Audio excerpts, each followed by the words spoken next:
Yo, yo, yo. Welcome to the No Shot Clock podcast. We got a very special guest, man. We got my dog, Damon King. He played at Weber State and also overseas hoops. Now he's a fitness trainer. We just going to talk hoops and chop it up. What's good, man? What's going on, man? How Welcome, you doing? Damon. Thanks. Hey, man, we just want to start off, man. I know you from Milwaukee. I want to know like a little bit of growing up out there in the city, how the hoops was out there, you know? Growing up in Milwaukee, man, it was a little rough. The inner city of Milwaukee was very prominent in the gang culture. So I grew up in the thick of that, but was fortunate enough to avoid the gang life because of sports. So, that was kind of my outlet to getting out of that situation. But, a lot of family was there. A lot of good times and good memories were in Milwaukee, definitely. But it was challenging growing up back in that time. Man, I heard Milwaukee don't play out there. They don't play. Man, it's like, I don't know if you've ever been to Chicago, but it's a mini version of Chicago. And from the standpoint of the violence that occurs in the cities, because everybody's coming from struggle. And the poverty culture that's what it is. It's struggle and survival of the fittest. Well, growing up, man, when you were going through your hooping days as a youngster, who were some of the hoopers or local legends that you looked up to in Milwaukee? Man, there was a few guys. Grew up, around the time right when Latrell Sprewell was kind of on his way into the league, as well as Michael Finley. He was a solid player at the University of Wisconsin. Dwayne Wade, he was in school at Marquette University, which was right down the street from my house. So those are some of the notable guys. There was obviously a lot of playground legends that I played with, watched play as well. Yeah, those were a few. Devin Harris was another guy that I played with and worked out with a lot. Played with the Dallas Mavericks and the New Jersey Nets. So, yeah, a few to name. So if you had to pick, who would be your top 5 hoopers, to ever come out of Milwaukee? Ooh, like Milwaukee Top 5. itself? Yeah, I mean, just the city, bro. Just the city. Well, I'm saying, like, Karan Butler is from Wisconsin. He's from Racine, which is not far from Milwaukee. Good friend of mine, Alex Scales, he played at the University of Oregon. Had some success overseas as well. Top 5, I don't know, it's hard to say because a lot of those guys that I originally named aren't necessarily from Milwaukee. Right. There's guys that are in the NBA now, that I would like to claim being from Milwaukee, but not necessarily from, like Tyrese Halliburton. He's from There you go. Tyler Hero. Tyler Hero. Okay. There's a few guys that are making some noise. What about Kevon Looney? Kevon Looney as well. Yeah. There you go. Hey, there you go. Warriors does. Yep, he's another one as well, right? I think he just got traded too. Yeah, he did.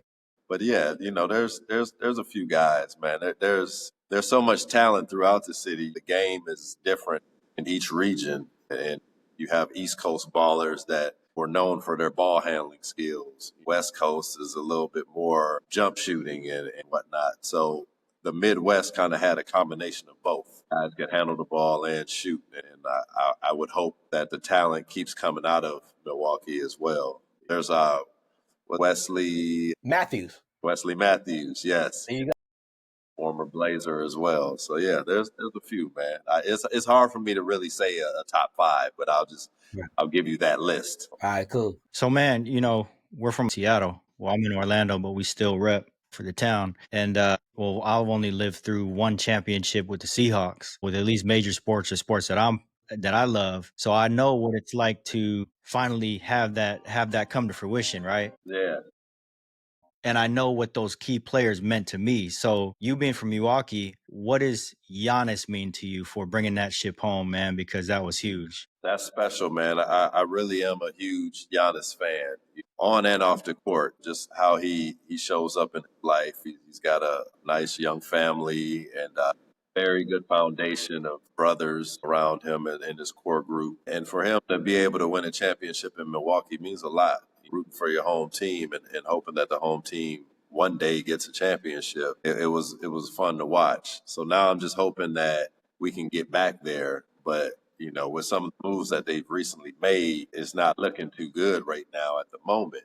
But, hopefully some more deals will happen to where Giannis can continue to be successful in Milwaukee. Right. So let's talk about a journey to college, right? So played Weber State. There's a lot of guys who came out of there. What led you to choose Weber State, Big Sky? Well, my journey was a little bit non-traditional. I went to high school in Milwaukee, and then I sat out a year to kind of help nurse my mom. She wasn't doing too well with her health. So I kind of took a year off of school after high school and ended up going to junior college. And I went to junior college in Texas, and I had a good experience there, got recruited by some pretty good schools. Back then, they had a test that you had to pass in Texas in order to graduate from junior college to go Division I.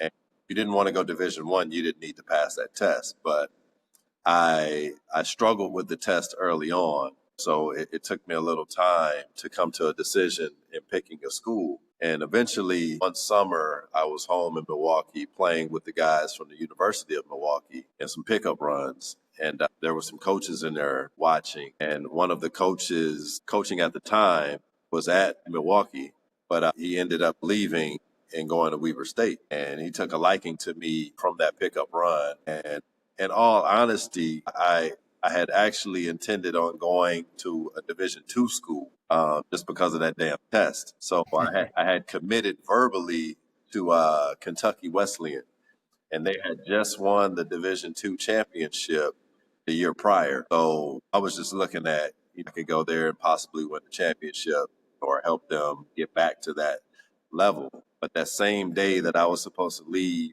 and go on a visit there, I got the call from Weber State to take a visit there. So obviously, me wanting to go to Division I chose Weber State and got there. And one of my former roommates was in the NCAA tournament the year before. They had just beat North Carolina, and then they beat Florida in the second round. So that kind of sold me on it, like a small school making the NCAA tournament and getting some wins and having success. And I think that was kind of the selling point for me. It was all I needed. Unfortunately, I wasn't able to go to the tournament while I was there for 2 years, but in all, it was an experience for me. You ever cross paths with anybody that we know? I'll let you mention names. Outside Anybody in particular that you would know from Weber State? Yeah, anybody that the people watching would names would resonate with. We know. Damian Dame Lillard. Dollar. He's the notable from Weber State.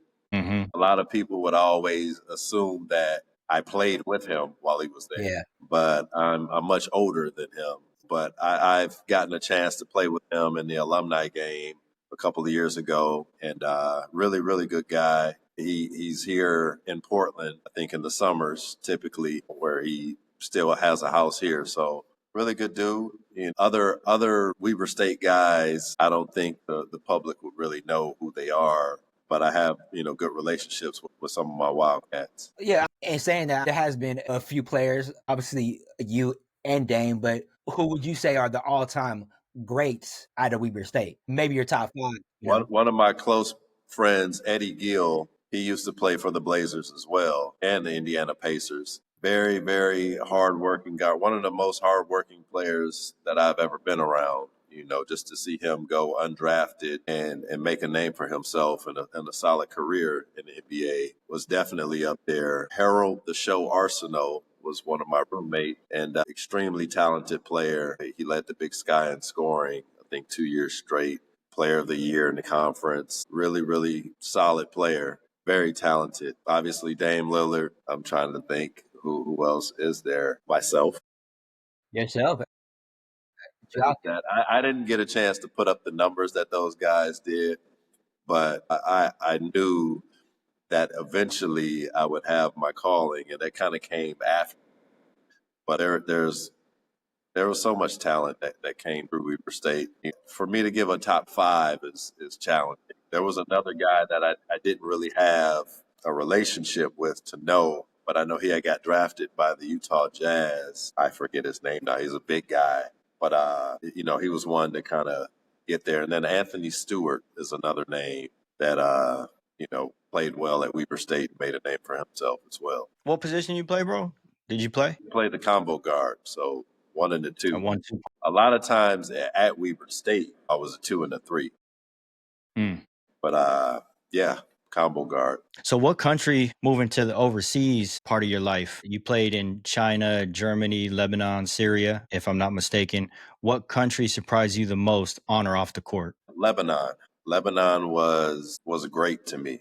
I loved it over in Lebanon. It was different for me in the sense where it was very third world, but also it had some deep rooted history in there as well. And then it was modernized as well. Certain parts of Lebanon that are so beautiful, and the people there and the culture is very, very good. And the food was the one thing that really kept me in love with Mediterranean food. Just having great meals every day helped. They eat a lot of lamb. Is that lamb over there? Yeah, a lot of lamb over there is good. Chicken as well. But where you get your gyros or gyros. Hey, that's bomb. I already know. I just had some last night. Yeah. I ain't gonna lie, I had some last night. Yeah, That lamb is the truth. it's bomb, man. So I think Lebanon was probably the one place that surprised me the most. That was probably my best experience overall in Lebanon, just based off of the team I played on. We had a lot of success. My teammates were cool. I had a few guys that were Canadian on the team as well, but had Lebanese passports. So being able to communicate with your teammates is always a plus with them knowing the language. But Syria probably would have been my least favorite place just because it was the opposite of Lebanon.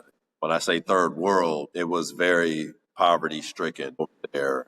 Yeah, except for the big city, the major city. And I wasn't in the major city at that time. So, it was two opposite experiences there. And I didn't get all my money there. So that was another. So who paid the most, bro? Yeah, who paid? Who paid the most was China. I made the most in China. China was a solid experience too. I wasn't on one of the better teams in China, so winning games, was far and few in between. But overall, the experience was good. The culture there obviously is a little different for me as well, but it was a good time. My travels sharpened the individual you're talking to today. So that's a good thing because I was shaped based off of travel and getting experiences and see how other cultures live, and those type of things are important as you grow into your manhood. That's dope, man. What did you learn most about playing so far from the streets of Milwaukee? What did you learn the most, you think? I think playing in the streets of Milwaukee kind of gave me a thick skin. It gave you a component of not to back down, not to have any fear, whether it's your opponents or whatever life is throwing at you. Because it wasn't just tough times on the basketball court in Milwaukee. I mean, it was, like I mentioned earlier, just survival in itself. I think having that toughness helped me in my basketball journey and travels and whatnot, and competing in physical leagues and things of that nature. So I think it instilled a lot of toughness in me. Yeah, we're gonna talk about like Portland hoop scene back in mid to late 2000s. Mm-hmm. That's how we met, like the hoop like all the time. We used to hoop in the summer courts in the Pearl. Some of the pro guys used to come up in there. You got Greg Oden, Team Stoudemire, Mike James, Martell Webster, JD, Larry. Those are some of like the pro guys who came. And then we got other homies who used to hoop all the time. Dom, Endo, D-Box, Down, Keith, Pete, Brandon, all those guys. I can name a lot of guys, but what was that like playing with those guys a summer out there? Just like the like skills out there that you got, I think that's a great question. I think that the talent in Portland was pretty good. You had different levels of talent. A lot of guys played at high levels. You forgot to mention guys like Ime Udoka. Pockets. I played against him in college actually as well. But getting to play against those guys, it helped sharpen my game as well to kind of measure where you're at, at what level to compete at, and kind of find your space on the court. I think competing against pros only helps you get better. I used to work out with Fred Jones, Fred Jones, the dunk champion, and just seeing how guys worked out and trying to add different elements to my game to kind of help me, grow as an athlete and a player as well. I think it was very good. I miss those runs. me too. I need to get back on the court and kind of play a little bit at a slower pace, obviously, but just to get out there and compete again would be fun for me. Yeah, Miguel, I'm gonna lie, he's one of the best shooters I've ever played against. Right? And I played against a lot of good players, man. He could shoot. Appreciate He it. can shoot that thing. It took So a how did long time to get there because it was funny, man. When I was younger, I didn't have the confidence in my jump shot. Like in high school, I wasn't that confident about it, but others would tell me how well I was shooting. But in my mind, it didn't seem like that. I always was thinking about the misses and not the make. So to hear you say that is a true compliment, man. I appreciate that. Okay, so let me ask you this. I'm going to switch gears and scrap the next question. We're talking about shooting, right? Because we all go through our little times when we were younger. Now, what influenced that? Was it the coaches that you had in your life at the time that wouldn't allow you to shoot? Was it you not getting enough shots? Or was it just an entirely mental thing when you were just shooting? It wasn't happening. I think early on, I had some coaches that would kind of get on you about your mistakes, right? Yeah. So it kind of messed with me mentally and kind of messed with my confidence a little bit. I was hesitant to shoot when I was wide open, and then would try to make something out of nothing, Mm-hmm. and it wouldn't always come out good. So I think that kind of triggered it, and then I just was religiously in the gym, religiously, getting shots up, whether I was with someone or by myself. I would shoot face down rebounds tirelessly and just consider that as my conditioning for the day. Just playing on the playgrounds and just trying to like get my shots up and not care what anybody had to say. So I'm living with the results, whether I make it or miss it. You have to get to that point, and it's like that in life. You know what I'm saying? So I think that initially it had to do with coaches kind of having me look over my shoulder if I made a mistake. So that's kind of where I think that comes from. All right, that's dope. Yeah, man. So now we're going to talk about life after hoops and stuff. So you're getting into fitness. You got a company called Uplift, right? Uplift Fitness. That's So dope. what inspired you to like transition to training people and a fitness training? That's a great question as well. Honestly, for me, coming out of basketball, I was kind of forced to stop playing, due to injuries, right? So my body wasn't responding how I needed it to early enough, and it broke down on me at times. I probably trained too hard a lot and forced my body to not do what it used to do. So with that being said, I was kind of lost for a little while. I was thinking that basketball was a large part of my identity. And, once I started working on my body, I started to feel better about myself and whatnot, and knew that there were other people out there just like me, who kind of didn't know what to do after sports. They didn't know what to do. So it's like when your career ends, either you have a blueprint plan to do the next thing, or you're kind of struggling to figure that out. And fortunately, I just had an epiphany. Well, I need to train people as well and help them get their bodies right, and not just for sport but life in general. Because our bodies break down as we age, especially if you're sedentary, not moving your body, right? So I think that the inspiration came from just kind of being in the dumps after injuries and feeling bad about myself and trying to find that outlet and mentally get over that hump. But I think working out was one of the main things that helped me kind of save my mind, basically. So it was more about the mental than the physical. That's dope. Man, I'm sorry, Kmac. You're gonna have to forgive me, but I'm going off script. You can ask that last question, but I It's gotta all ask good, the next dog. What one. you do? Being that you are a trainer, a physical trainer at that, I'm sure you've been diving into all the studies and everything and have been doing your research to better yourself as a trainer.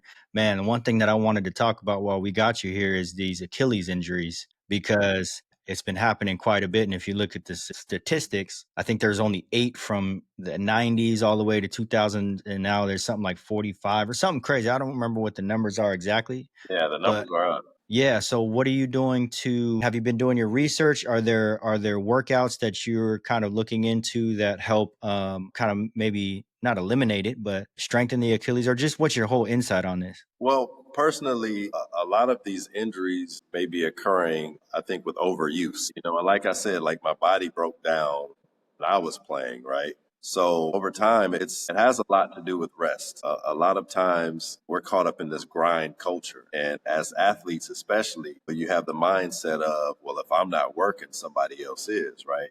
But you can work on things. It just has to be different. You have to mix it up. So you'll see a lot of guys now doing yoga and doing Pilates and different things like that, right? So the takeaway that I get from it is overuse. There isn't one singular thing that can change the dynamic of an Achilles tear. It comes with a lot of different structures through your programming and your workouts and how you're taking care of your body. It's really important to implement yoga into whatever type of exercise you're doing, whether that's light yoga or you're in a class for 90 minutes.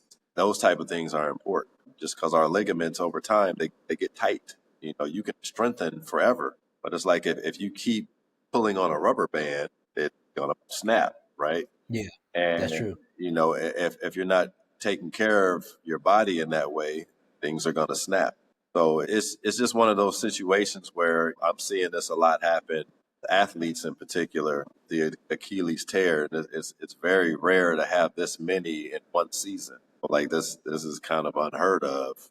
ACL injuries are a little bit more common than the Achilles, but even that, it's how people plan. It starts with your feet and your base, and if you aren't taking care of your feet, you can have problems in your knees and your calves. So if you're having some tightness in your calf, it's probably important to rest. But it ain't the low tops. It ain't the low top shoes. No, man. I hooped at Kobe's forever. Shit, I need some Kobe's now. Whoever's listening, it's definitely not the shoes. It's more of what's in the shoes, and that's your feet. Again, care of your feet, having toe separators and things like that, strengthening your ankles. Ankle mobility is one of the things that I like to focus on as well. People struggle to squat deep because of their ankles. Yeah. So it's little things like that that I feel are important. Like I said, it's not just one thing in particular. That's what's Yeah, up. man, for sure. Yeah, man, we got a few more questions here, man. Yeah. What kind of advice would you give anybody who's done with college hooping or pro athletes who come back from overseas? What advice would you give them to stay in shape and find like their new lane, just like working out or doing something else afterwards, Like after they're done playing, like retired, you mean, or home for the summer? Yeah, like retired. That's tough because it depends on the individual. But coming into retirement and staying active is probably the best thing you can do for your mental, because you're used to competing at whatever sport it is. So finding an activity is probably key, whether that's going for a run, playing pickleball, shooting around, pickup gym, whatever it is, hitting the gym, hitting the weights, working out, anything like that.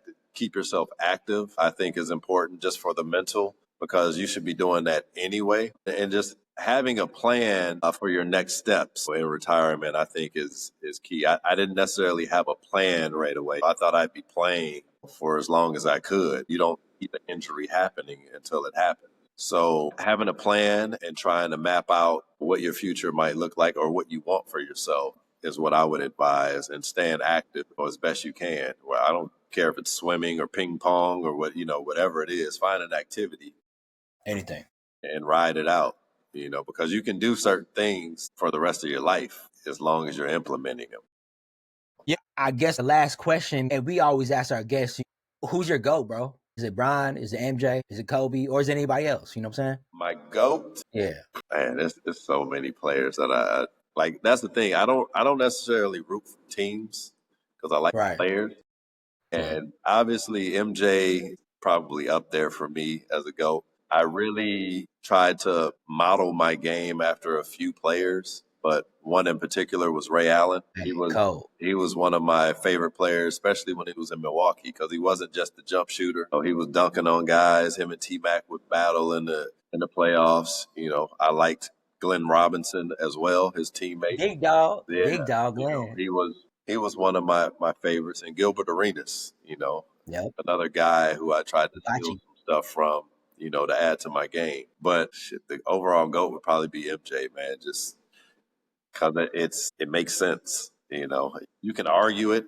I mean, LeBron's great. Kobe's there. I loved Kobe as well. But I tried to look at guys that played my position and, try to steal stuff from them. But there's so many. I wish Vince Carter had the work ethic of a Kobe Bryant, because he would have exceeded everybody. He was skilled, yeah. He could do everything, but it just wasn't. There was never that fire in him like a Kobe or MJ. He never really was pissed off. Let me ask you this: I know you played with some great guys, or you played a summer league or anything. Who is the best player you ever played against? Man, that's a hard one. That's a hard question. I played against a lot of guys, man. A guy that probably stands out at a high level in college. There's a guy named Robert Parrish or Paris. Paris, not Paris, not the Chief. I'm about to say, hold on, how old are you? No, I ain't that old. But Rob, I think his name was Robert Paris. He gave me problems, man. Like, he was just strong. He was athletic. He was getting to the basket relentlessly every time on me. It was like there was nothing I could do with this dude. And it annoyed me because I would look at him and, man, he ain't that much bigger than me, but he was strong, man. He was an ox. That's one that stands out. Not to take anything away from guys. I mean, I played against Dwayne Wade when he was in school. He was good too back then, but he wasn't the D Wade that we know. Right. Skip to my Lou, Ray for Austin, another guy that I kind of underestimated because I just looked at him as, man, he's just doing the and one stuff, But yeah, street ball. He had a pro game to him. He was strong too. He used to foul me all the time, but he was good. And then just, workouts in summer league with guys would always be up there as well. But yeah, Robert Paris is probably the one that really stands out. I just remember being pissed off when I got home. Like, man, this guy just gave me, he probably had 30 something on me, Yeah, that's wild. Wild. Yeah, Muggz, you got anything else, man? So where you at? Are you still down in Portland? Yeah, I'm in Portland right now. I'm in and that's where your business is? Yeah. You work with I'm assuming all ages, but is there a specific age group that you prefer, or you? Not necessarily that I prefer, but a lot of my clients are between 35 and up. I work with a lot of busy professionals. A lot of women are mostly my client, but I don't have an age preference at all. I'm here to help whoever needs it. You want to share all your socials? We'll share it on the screen, but if you want to talk about it. Yeah, so I mean, my main social that I use is Instagram, and that's Uplift. That's UPLFT_1, and I'm on Facebook as well, Damon King or Uplift, and that's really my platforms right now. I keep getting word that I should be on YouTube, and I mean that's next for me, but. That right now I'm on Instagram and a little bit of Facebook. I see you getting active on there, man. I see you. It's tough, but you just got to keep posting, right? That's all it is. It's really tough, especially when you're going through some of the life situations that I'm going through. Right. It's challenging, but I'm trying to make it all work. That's cool, brother. Well, thank you for coming on, man. Yeah, much appreciate love, man. I'll let you know the next time I'm down in P-Town, man. I'm up there. Sure. Okay? You know what I'm saying? So, man. Pleasure being on here, fellas, and I appreciate you guys having me. All right, Damon. Appreciate you, brother. All right, man. All right, man. I'm Kmac. I'm Muggz. We out.